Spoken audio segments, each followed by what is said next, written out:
Good Friday morning, friends. Welcome to this week's episode of Finding God in the Dark, the podcast. My name is Don Stevens, And my name is Jonathan Campbell. and this week we are talking about the very popular 2024 film Wicked. It is, let me get my IMDb out. Um, it is directed by John Chu, written by Winnie Holtzman, Dana Fox, and others. Stars Cynthia Erivo, Ariana Grande, Jeff Goldblum, Michelle Yeoh, Jonathan Bailey, among others. Um, it is based on the Broadway play, which is based on the novel, which is an interpretation or an extrapolation from the L. Frank Baum books of the early 1900s. Got that all right, I think. Yeah, sounds right. And of course, the original Wizard of Oz. Um, wow, where to start with this one? I will tell you that I've said this before. I like to do a little bit of research, to see what other Christian reviewers are saying. And a lot of times I don't find very much. I might find a review or two. I'll find something from Plugged In, which just tells you if there's anything objectionable in it, and they don't really review it. This one I found article after article after article. I mean, I didn't read them all, but there was so much to read about this from Christian places, Christian newspapers or news sites or whatever. Obviously, the film is going to have a cultural impact, Yeah, even more so than the play has. yeah. So, yeah, there's a bit to talk about. Mhm. Um, I think well, let me start here. This, for those who haven't seen it, and if you have, look, I had folks ask me, like, is this worth seeing? Um, it's okay. I'm not going to rave about it like some people do, Yeah. because to me it's a little bit of a story we hear a lot of anymore. And that is that what I saw written as a trauma plot story. Okay, it's rewriting the origins of some villain and how they're really only the bad guy because of traumatic backstory. Mhm. And if you've seen Cruella is one of them, or Joker is Yeah. one, these Yeah. sort of things. Um, that being said, uh, this is a very post-modern, post-Christian morality show. Is Mhm. it not? I mean, there's this very real sense in this film of, well, your instincts are right. You do you. Mhm. Um, and I think, particularly if we compare it to the film last week, Mhm. right? Last week we talked about Speak No Evil, and I think the big takeaway for us was there is evil in the world. Yeah. This one almost erases that very idea. You know what I mean? It Well, yeah. almost says like Everyone evil's calls kind them of for. relative, to who you are and like that. Um, Yeah. I think. maybe seeing these two films back to back is affecting my opinion here, but you know, Yeah, I definitely think. I don't know. I think there's some good. I think there's some good in it. I also think there's some interesting notes that we you also can talk about from another perspective. Um, hey, I don't disagree with you. There is very much a lot of good in it. Yeah, There's I like for example, I would definitely say I've said this before in sermons. I really believe this that God's so good at forgiving because God knows everybody's backstory. yeah, And um, so the example I usually give when I say that is someone cuts you off in traffic and could easily, drive you out off the road, and you're livid and rightfully so because your life could have been, your life could have ended or something really bad could have happened to you and you're horribly mad at that person. But it probably would have changed your mind if you knew that that person had just found out they lost their mother and they're racing to the hospital. Like you Right. you still would have been like, hey, you could have done that safer, and but you probably would not have the anger you had if you knew at that moment that they're through something horrible, that they're dealing with. And so I do think there's some value in recognizing, because we have a tendency as people to say evil's over here. Sorry, evil's over here, and I'm over here, and Wait, I and should not go the other way. Yeah, that way. yeah, and not recognizing the idea that evil's in all of us, right? That we all Yeah. struggle with this stuff. We're all broken. We're all sinful. And so there's some value in saying, hey, this, you could make an argument that the Wicked Witch of is it the West, right? The Wicked Witch of the West Yeah. is the archetypal movie villain. Like literally, she's on the top of the list of kind of great movie villains, and so it's worthwhile. From you mean from the original Wizard of Oz from Yeah, the yes, 1939 yeah, film? Yeah, yeah, yeah. sure. So it's worthwhile reflecting on how did that person become that evil person that we're dealing with, And so there is some value in that. At the same time, I think arguing that all bad things can be easily explained or all bad choices can be easily kind of wrapped up in trauma, that's a little too simple too. Yeah, Like, I think that that diminishes, particularly diminishes one's trauma, right? I yeah, mean, when you get down to the individual, and just say, well, and look, I'm not going to get political, but we've seen it in, particularly in politicians. yeah, Well, I know this is bad, but this thing happened to me too. yeah, No, shut up. Don't say that. yeah, You know, I it's almost in my mind that's similar to what I call the Christian terrorist. You know, the one who approaches somebody who's gone through something terrible, some terrible trauma, and say, well, God just needed you to endure this, or God, you lost a child, God needed another angel in heaven. Don't say stuff like yeah. that. I think it's in kind of that, for me, it's in that place of it's worthwhile recognizing Hitler isn't born Hitler.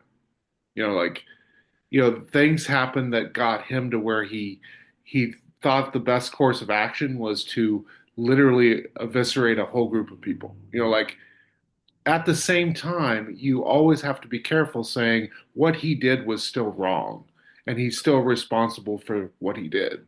Yeah, well, I was just going to say, let's not make any mistakes here. Yeah. Hitler, bad. Yes.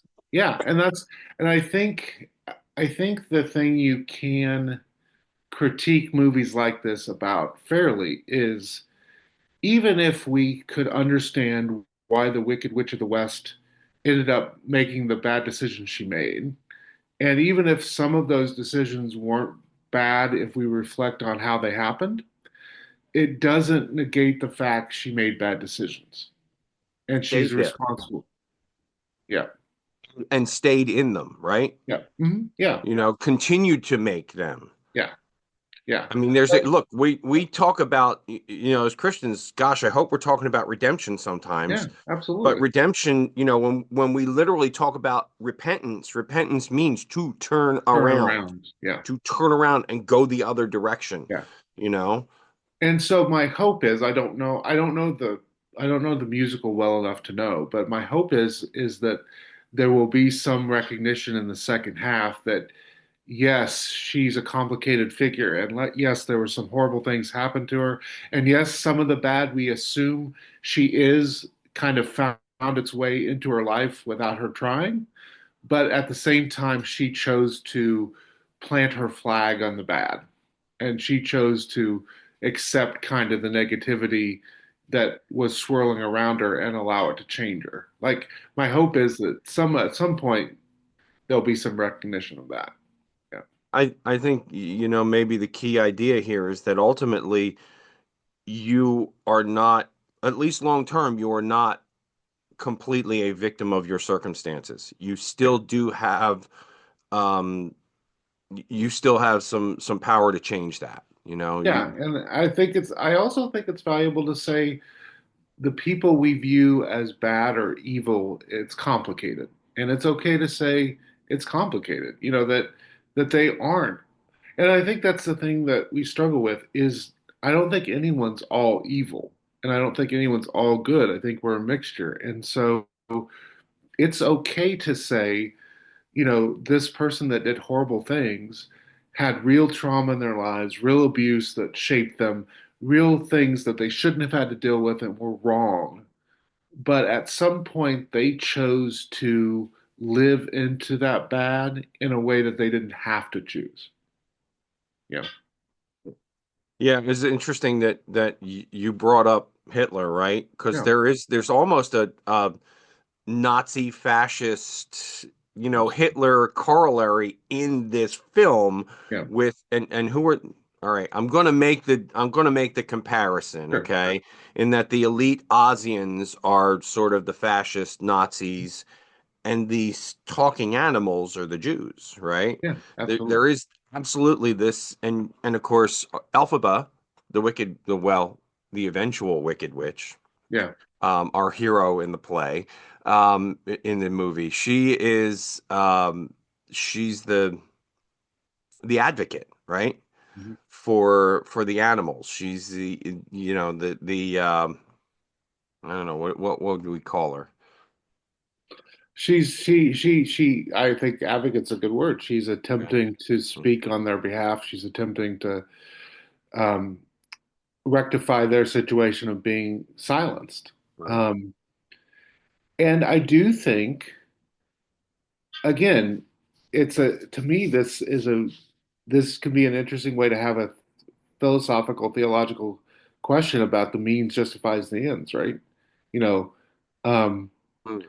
that kind of utilitarian idea that in a lot of ways has seeped into a lot of people's consciousness that if my end is good, it doesn't matter how I get there. And the reality is Christianity teaches just the opposite, that the end needs to be good, but how you get to the end, you sacrifice the good of the end if you get there by doing evil things. You know, Hey, yeah, I think that's and that you're right, it's there. That's there in this film for sure. like, Um, yeah. I mean, if you were to say, look, it's bad what they're doing to the animals, right?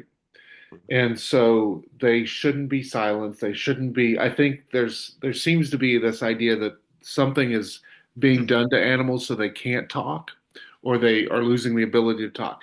And that's wrong. But killing all of the people that are doing that is not right. Like those two things, you know. yeah, and look, we'll get just a little deeper into some theological stuff here when um when we were in seminary, there are certain things you're required to read, right? Yeah, And let's be honest, you don't agree with everything you read in seminary. But you need to be exposed to it. You need to understand what it is. One of those things that we talked about in theology classes was liberation theology. mhm, And liberation theology is great up to a point. mhm. But at some point in all liberation theologies, it seems like in order for the oppressed to no longer be oppressed, they must kill their oppressors. Yeah, I mean, you could easily kind of twist it. I would argue that folks like Gutierrez don't go there, but you can clearly take them there. I Yeah, didn't read Gutierrez. That's not who yeah, I read in seminary. I'm not going to name names, but that's not yeah, who I read. yeah. Um, but it was one of those things where it's just like that's a little much for me. Yeah. No, that's Um, and well, and I think to me the a good example. Sometimes it's a tough example, but a good example is um, dropping dropping atomic weapons on Hiroshima and Nagasaki. And so you can say, in terms of just war theory, and that's a Christian development coming out of St. mhm. Augustine and or Augustine. Sorry, I say it like I'm from Florida. I'm St. Augustine. So Right he over there on the coast. but he argued and that kind of develops out of his tradition and there's a long tradition that develops out of him, but basically it argues that even if ending a war is a good thing, you can't you can't kill people that aren't combatants. You have to do everything you can to avoid killing non-combatants. Right. And so we can say ending World War II is a good thing, but dropping atomic weapons on non-combatants was an evil thing. Like you can say both of those things. The Right. problem is most of us don't like to set in that ambiguity of it was right, but it was wrong. Like we want to pick one. Yeah, well, that's that adage that gets tossed around a lot now, right? Two things can be true at once, right? Hmm. Yeah. Yeah. What else you said you had other thoughts about this Well, I I felt like some of the choices by the director were really weird. Like Okay. the I think about the scene in the library, and there's a couple shots where it's so bright in the library you can't see the people performing, and I'm like, what's the point of this? Like, like. Is that the director or cinematography? Well, whatever, however you want to play it, phrase it, Uh, it's like, why did you? I mean, there's a couple. One shot in particular where literally the person singing and dancing for about 2 seconds, all you can see is a yellow glow around them, but you literally can't see them. And I'm like, that was an interesting choice. Like, what is that about? Um, so the those other kind of side things, of that, I'd yeah, I'd heard that there was a lot of the big sets were done practical, yeah, which is not it's pretty uncommon nowadays in yeah, Hollywood, but like the whole train was a practical set, that kind of thing. yeah. I do think it. I do kind of I thought it was interesting how they use the idea of her being different, her being green, as being something she constantly had to deal with in terms of people kind of stepping back and not listening to her, not taking her seriously. Right. And I do feel Or like or as even or even being repulsed by her, right? yeah, oh yeah. And so Yeah. I feel like to be honest, as a person with a disability, I have experienced stuff like that where Hmm. literally my disability gets in the way for some people for them taking me seriously or listening to me. And so I liked that aspect of recognizing that that kind of experience can have a very negative impact on you where you just don't want to deal with people. Like it's just easier to avoid people because you don't have to deal with their weirdness around you. And Um, that whole there's like another angle or another theme in this film, right? yeah, Is this idea of prejudice and racism yeah, and I will say I felt like the film, and maybe the play does it too, maybe the book does it as well, seemed to come at that just a little heavy-handed. yeah, It's very in your face. yeah, I mean, it doesn't look, that doesn't bother me.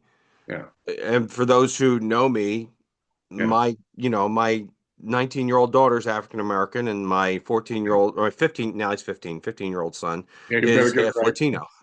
You Yeah, better just had get a ready. birthday. Just had his first shave.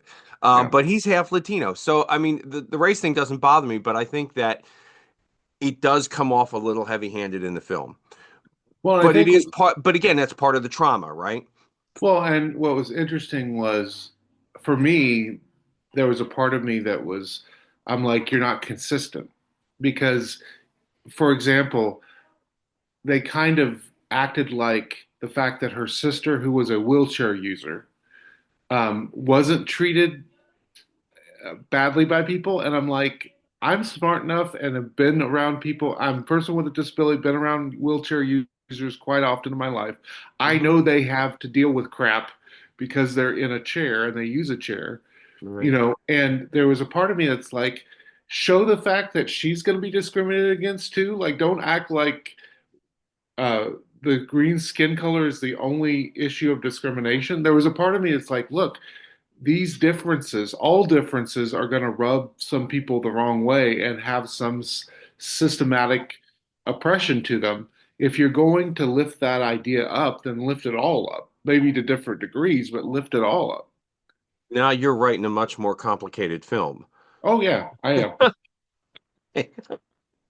Yeah, to me, I don't know. Maybe it's because I'm a person with disability, but that was even distracting to me because I'm just like, wait, she's a wheelchair user. People would be having issues for her as well. So why are you acting like the only thing that bothers people is green skin? Because that's not the reality of life.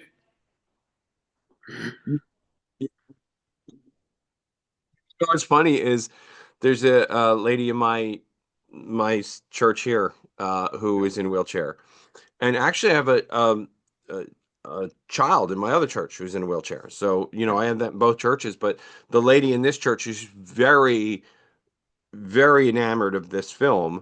particularly because they put an actress in the film who isn't just playing someone who's in a wheelchair. She is literally someone who Oh, is she's a in a wheelchair user. wheelchair. That's cool. That's You great. know, That's great. but yeah, sure. I'm no problem. Again, no problem with that. Yeah. Just saying that, Nicole, I see you. Um, Well, no, I mean, again, like I don't spend a lot of my time doing this anymore, but like I've had to tell people, hey, for someone who's a wheelchair user, they're not bound to the wheelchair. Wheelchair gives them freedom. So when you say truth. they're like wheelchair bound, you're not hearing their experience and you're not letting them tell you, no, wheelchairs are a good thing. We just need more ramps. Like, like, A little more access, right? yes. Yeah. Um, so I, th I don't know. I think some of the performances were really great.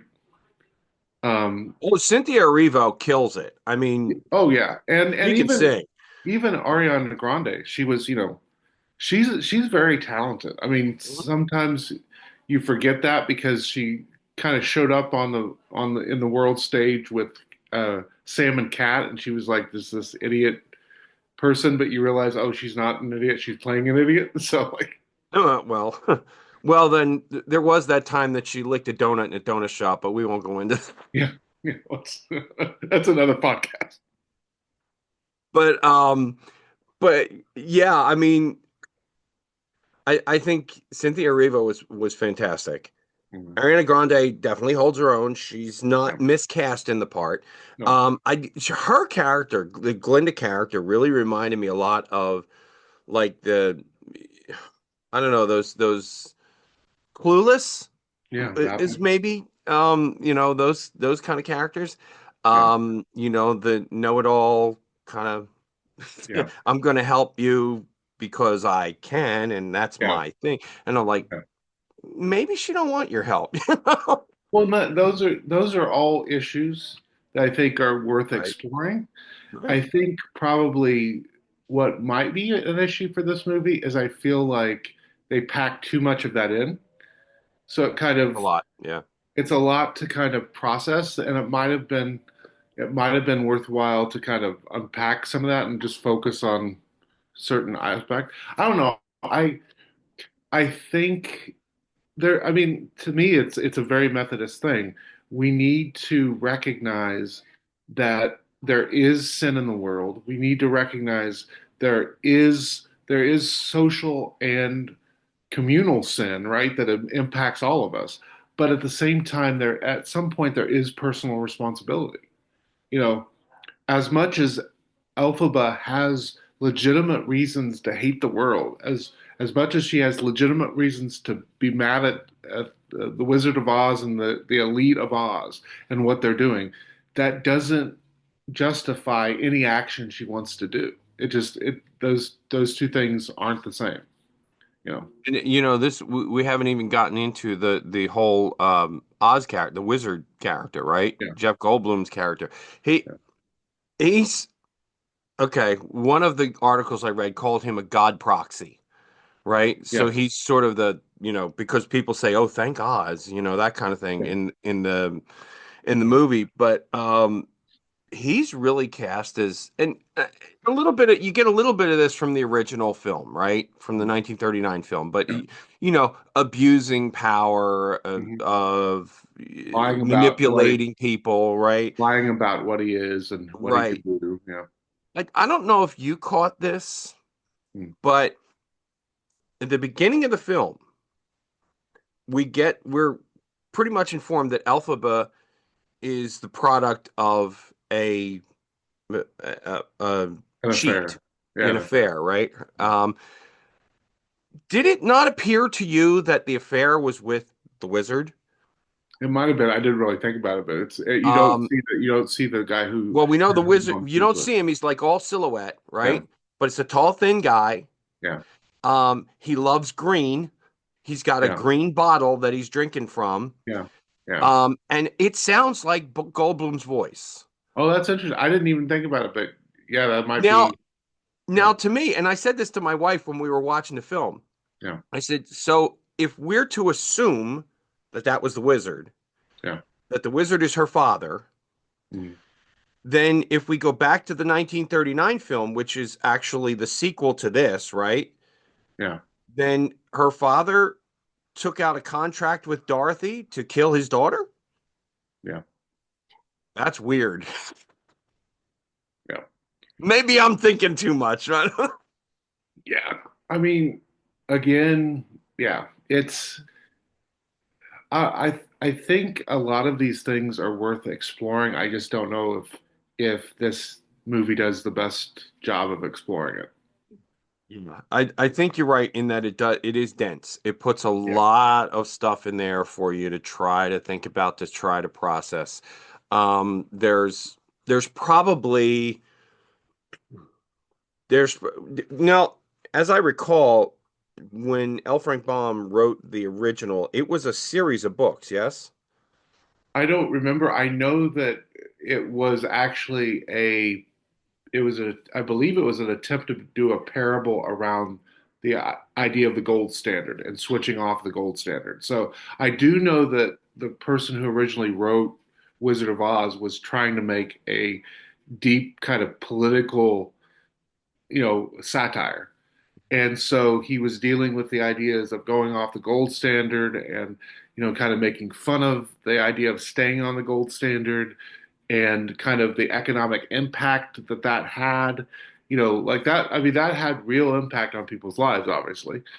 And so my understanding was it's supposed to be a political spoof, but I don't know enough about it to really talk deeply about. I do know as a person from Kansas, I always need to note in the original book, Dorothy's from North Dakota, but didn't sound as good in the filmmakers' ears, so they changed it to Kansas. So Not in unfortunately, North Dakota anymore. yeah. So unfortunately, I've spent off and on throughout my life hearing people go like, "We're not in Kansas anymore." Just feel like, let me hit you in the face. But hitting them in the face would not be justified. So No, I would not. No, don't do that. So yeah, I think you hit on a really important point here, and maybe when the second film comes out next year, later this year, there'll be more to unpack on that idea. yeah. Um, but there's a lot of storylines begun Yeah. in this film. Well, again, Um, maybe you and I disagree here, but I don't have a problem saying this very, this person that we see as evil is much more complex than we think about them as, and who they are, society's responsible for at least part of who they are. I don't have a problem with that. But at some point, you have to say they also have agency, and they chose to keep walking down the path of brokenness and evil. I And I agree feel like 100%. we No. need to do both of that. Absolutely. No, we don't disagree on that. I just, to me, it was a matter of like, it almost feels like we get these stories that are trying to explain away, Yeah, but the reality, and that maybe that's, because like you said, we are Methodist, Wesleyan Methodists, right? That, we recognize, yes, bad things happen to you that might, yeah, cause you to make some bad choices, but ultimately, you use the word I was looking for, agency. yeah, Ultimately, you have the agency. yeah. You have the power to change your life. You don't have to live in your bad decisions. Yeah. I, Well, I try to impress that upon my son all the time. You don't yeah, have to live in your bad decisions. yeah. I think we need to be better at nuancing these issues and saying, um, Elphaba is Elphaba because some really horrible things happened to her, and society has some responsibility in who she became. But at some point, we also have to say, Elphaba, you have the responsibility to stop. Sadly, because we know how the story ends, Yeah, right? yeah. There's not really any redemption arc for No, no, Elphaba, not for her. No, you unfortunately. know? Yeah, And that's a little heartbreaking because particularly with the story we've gotten so far, yeah, you're buying into this character, yeah, yeah. Well, and you I'm, I want a redemption arc, but I'm not getting one. I'm kind of wondering if we get a redemption arc for Glinda, which will be interesting. That would be interesting because Yeah. she's not terribly likable, to be No. honest. Well, She's not terribly likable in this film. and I mean, the way this movie ends, she knows she's wrong, or she knows she's helping the wrong side, and yet she's leaning into helping the wrong side.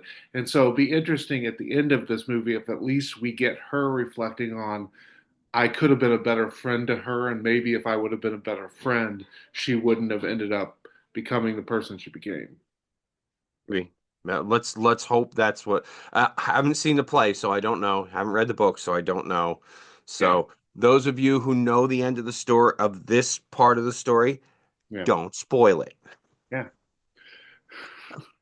All that being said, I was asked if it's an okay film for my kids to see. I didn't see anything really Yeah. objectionable in it. I think I it's think it's sweet. fine. Yeah, yeah. I think it's The music's great. The sets are amazing. The costuming's wonderful. yeah, There's a lot to like in this film, absolutely. and there's an awful lot to dig into. So, Yes. Yeah. and I Absolutely. imagine come next year, we're still doing this. We'll probably be digging more into it. Hmm. When the Yeah. next film comes out. So, Probably. Yeah. all that being said, it's time to start thinking about what we're going to watch this week. Now, before we do that, just again, 2 weeks from today, Yep. we will be filming with our special guest. We're going to have access to the professional version of Zoom. We record these on Zoom, which means we will not have a time limit. So I guarantee with four of us on, it's going to be a little longer podcast than folks are My used to. guess is my guess is though our special guest will have a time limit. You'll probably have a time. Oops, they'll probably have a time limit. Yeah. Um, but for those who are following along, sometime in the next 2 weeks, try to go see The Brutalist, Yep. which is the film that we will be talking about for that podcast. Yep. Um, but for this week, you're up, John. Well, what do you think? There's a movie that's getting a lot of people are talking about the fact that in the awards season so far, it hasn't gotten a lot of recognition, at least in terms of Best Picture, Best Actor, like the big races. And since I do think it's a really good film, I'm sure you've seen it, but it might be, I don't think we've talked about it. How about Dune 2? Dune 2. I have seen it because I read the books when I was in my Yeah. teens, I think. Shocker. And yeah, oh shocker, right? Lord of the Rings, Dune, yeah, I read all of those. But I'd love to talk about it. Okay. That whole series has got some. There's a lot, There's a lot. a Yeah. lot to dig into that, and it's new on Netflix, isn't it? Dune It's 2? new on Netflix. It's also on Max. It's always on Max. So if you Okay, have Max, you can see it on yeah. there. Well, sadly, I have both Yeah. because Yes. I don't know how to say no. Oh, I know. Me as well. So yeah, a lot of people are kind of ringing a warning bell that it's not going to get Best Picture. It's not going to get a lot of award buzz for Oscars, and I think it's a really good film. So I think It's not just a good film, but it's really well. I mean, we can talk well about done. Yeah, particulars, but it's really yeah, well shot, well yeah, directed. It's yeah. mhm, yeah, Yeah, Denis Villeneuve is the director, and man, oh man. yeah, Anyway, all right, so we'll talk about Dune 2 next week, yeah. um, and we'll I'm sure be talking about Wicked sometime later this year when it comes second part comes out. What's the second part called? Wicked. Something about being good or do Oh, good or I don't know. I don't know much of anyway. that.